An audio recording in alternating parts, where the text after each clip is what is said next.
Drugie Despacito w Izraelu. Despacito.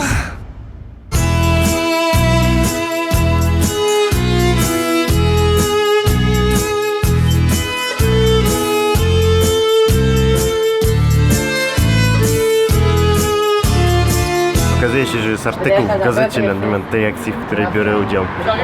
To jest naprawdę niesamowite. Zaprosić paru youtuberów do kraju. Łączny zasięg to jest jakieś 13 milionów osób. Można, kurde, wypromować troszkę kraj i pokazać coś fajnego w ten sposób. Mówię wam, zróbcie coś takiego w Polsce, nie?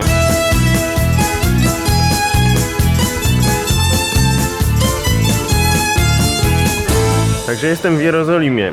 Niezależnie od poglądów, wyznań, trzeba uznać, że jest to jedno z najważniejszych miejsc na ziemi, jeśli chodzi o światowy pokój i porządek, bądź też ich brak. Niestety footage z drona z Jerozolimy możemy robić tylko z dalszej odległości, bo ta strefa święta tutaj w samym środku jest no-fly zone w rozumieniu DJI. Nawet się nie da wystartować drona tutaj. This, my friends, is the holiest site in all of Christianity. Right next to the holiest church in the world, you have a very important mosque as well.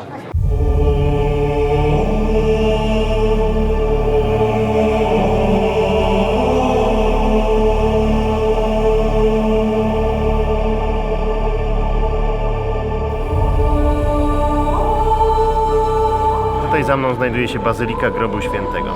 Za mną właśnie znajduje się miejsce, gdzie Jezus został ukrzyżowany. Tutaj dokładnie ta lokalizacja jest upamiętniona.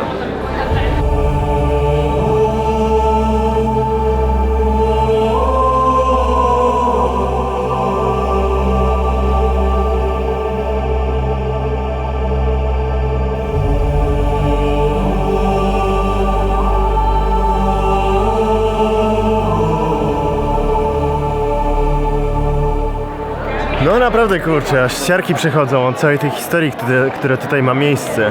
Niesamowite w ogóle jest to, jak przez stulecia ten obszar jakby zmieniał nie tyle właściciela, co jakby mocarstwo, które sprawowało nad nim kontrolę. W zasadzie byli tu wszyscy, rządzili tu wszyscy.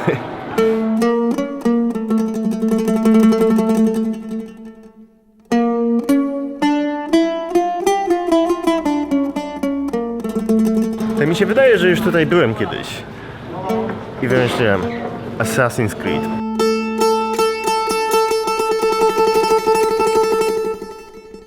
The heel of her foot is on a stone from the 20th century. The front of her foot is standing on stones from about the 4th century.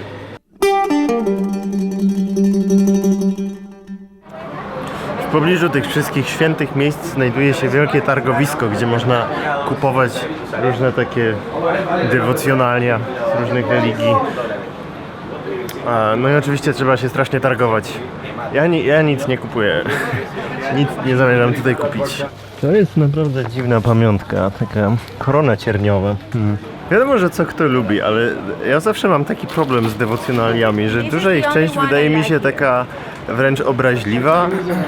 W zasadzie, nie wiem, dywan z wizerunkiem Maryi na przykład.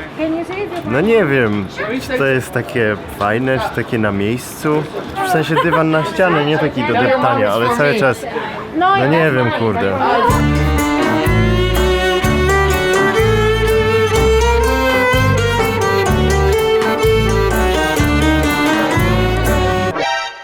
To było moje niezapomniane spotkanie z Conanem O'Brienem, który tutaj kręci, ale mnie wygonili stamtąd. Słychać modlitwę z meczetu, z drugiej strony jedno z najświętszych miejsc chrześcijańskich tutaj jest. Daje to do myślenia.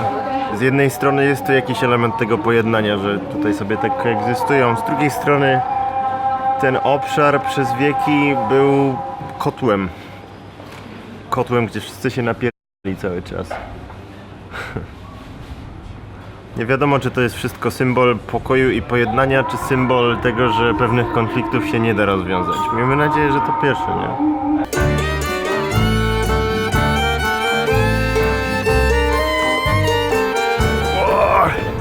Wyszliśmy na dach.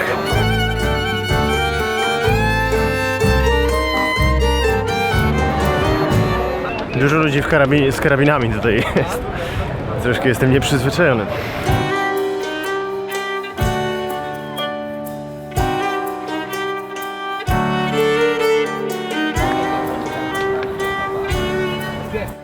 No i jesteśmy pod jednym z najważniejszych miejsc dla Żydów na świecie, pod tak zwaną ścianą płaczu, czy też murem zachodnim.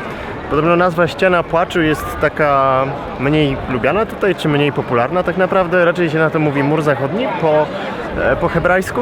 Jest to oczywiście taka ściana, gdzie na karteczce ludzie mogą sobie włożyć modlitwę między kamienie. Bodajże 9 milionów ludzi to robi każdego roku. Ciekawostka, zapytałem, 2 razy do roku ściana jest czyszczona z tych modłów, przy czym jest to robione tak oficjalnie, że przychodzi rabin, jakoś ceremonialnie wybiera tam pierwszą, a potem ściana jest opróżniana. Modlitwy zostają potem zakopane ceremonialnie.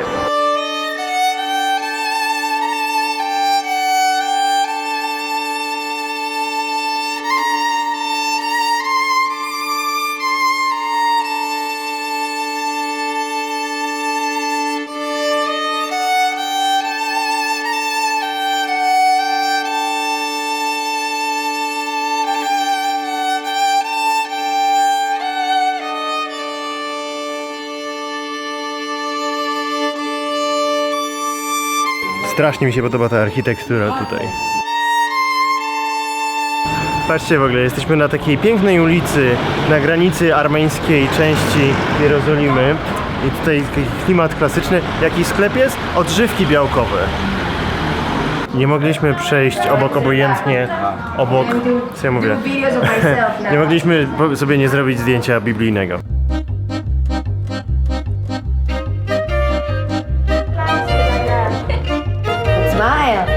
Będziemy odgrywać scenę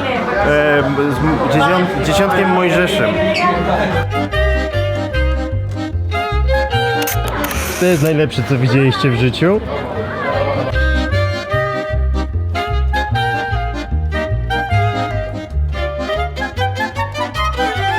Thank you.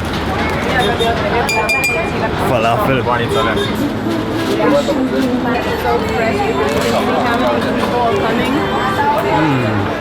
Super. Dotarliśmy na targowisko takie z żarciem, street foodem.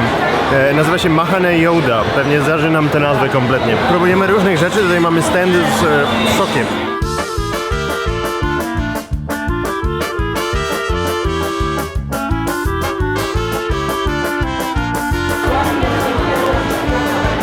Jedna rzecz, która mega mi się tutaj spodobała od razu, to że mają tutaj śledzia. Stęskniłem się za śledziem.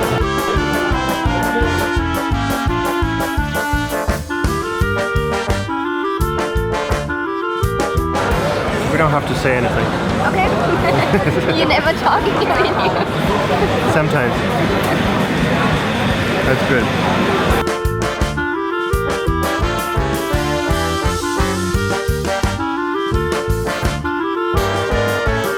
Spoko jest ta atmosfera tutaj.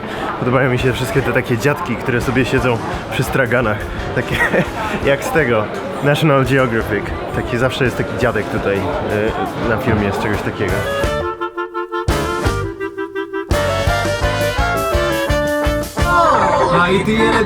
Tymczasem w autobusie wchodzimy ekspresowy kurs izraelskiej muzyki pop.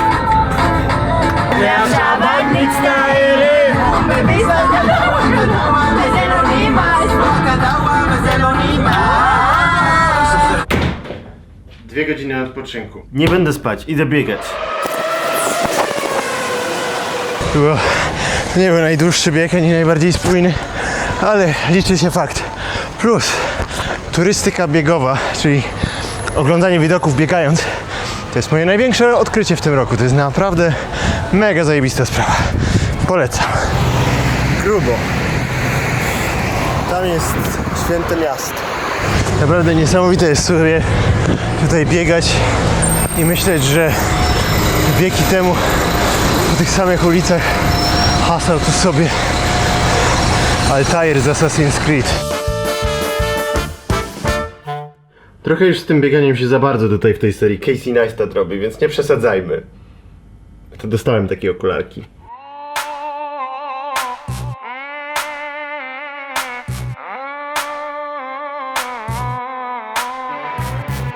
Będziemy teraz znowu jeść. Trochę tego chyba nie widać na tych moich filmach z Izraela, ale my cały czas tutaj jemy strasznie dużo. No i nie ukrywam, bardzo smaczne to wszystko jest, chociaż trochę się obawiam o swoje nawyki żywieniowe.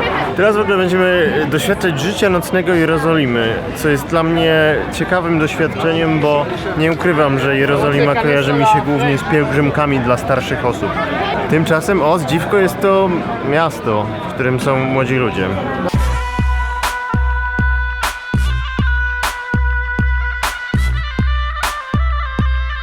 Mamy tutaj taką zupę, która nazywa się kubel i pochodzi z Iraku. Kuchnia iracka. Pierwszy raz w życiu jem kuchnię iracką. Ta zupa w ogóle smakuje jak polska zupa szczawiowa. Naprawdę jestem tym smakiem zaskoczony. Jest smaczna, ale to za połączenie dziwne. Te kebaby są w ogóle nadziane na laski cynamonu. Nie widziałem czegoś takiego nigdzie.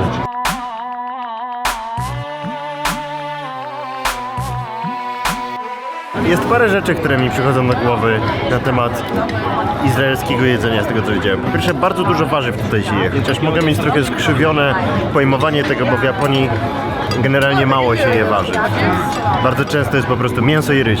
I warzywa są drogie w Japonii, więc jestem po prostu nieprzyzwyczajony. A tutaj warzywa, cała góra warzyw do każdego posiłku. Druga bardzo fajna rzecz jest taka, że ta kuchnia tutaj jest takim miksem bardzo wielu różnych krajów. Przez to, że ludzie, którzy przenieśli się do Izraela z całego świata w zasadzie, oni przynieśli tutaj własne jakieś tam warianty kuchni żydowskiej z różnych zakątków świata oraz oczywiście te kuchnie regionalne. Więc mamy tutaj całkiem niezły miks różnych rzeczy. No dobrze, dziękuję bardzo. Mam nadzieję, że Wam się dzisiaj podobało. Zobaczymy się jutro w kolejnym dniu. Jutro pojedziemy na Morze Martwe. Będzie naprawdę super. Do zobaczenia.